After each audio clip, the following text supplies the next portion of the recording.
どうも、キスミです。今日はこんなものを買ってきました。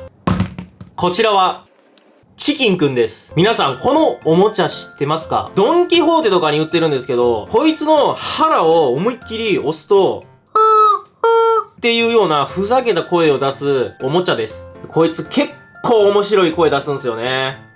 絶叫しとるのか悲鳴を上げとるのかよくわかんないんですけど、なかなか面白い声ですよね。で、私このおもちゃにハマって何回もこう押してたんですけど、やっぱりずっとやってると物足りなくなってくるんですよね。なんかちょっとこれ悲鳴のさ、レベル低ない？ちっちゃない声。ちょっとさ、腹から声出せるってさ、腹から声出させてるけど、こんだけしか出ないんですよ。ということで、今回は、このチキンくんの悲鳴を何倍にもしてみたいと思います。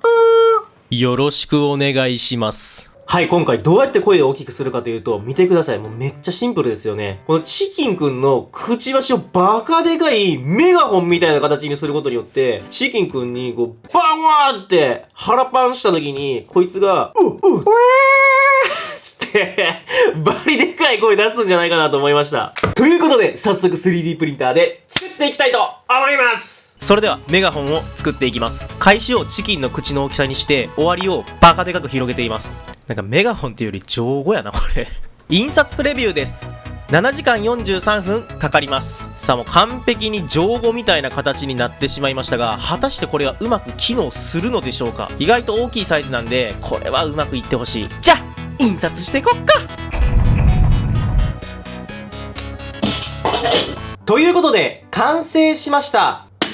チキン用のメガホンです。はい、こんな感じにしてみました。なんか学生の時のさ、文化祭でこんなプラスチックのメガホンとかみんな買うよね。で、うまくいくかわかんないんですけど、とりあえずこれほら、ここがですね、ちょうどチキンの口にはまる大きさにして、そこから徐々に音がこう、ブワーってでかくなるようにはしています。さあ、こちらのメガホンをチキンにつけて一体どうなるのか、検証していきます。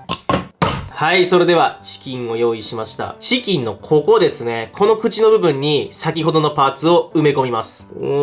じゃあ、お、すげえ、ぴったりはまった。一体どんな見た目なのでしょうか？はい。これなかなかインパクトあるで、これほら。お、すげえ見て見てこの見てこの顔、なんか、くちばしでかくするだけでこんなにおもろい顔すんねんな。この状態だと横からも抜けてしまいますし、ちゃんとはまってないんですよね。なので、こちらの赤色の粘着テープで固定していきたいと思います。よし、できた！うわ、なんかすごい、拷問されてるみたいになってるな。それではまず普通のチキンの声を聞いてみましょう。こちら。では次に、このメガホンをつけたチキン、一体どんな声になるのか、いきます。あ？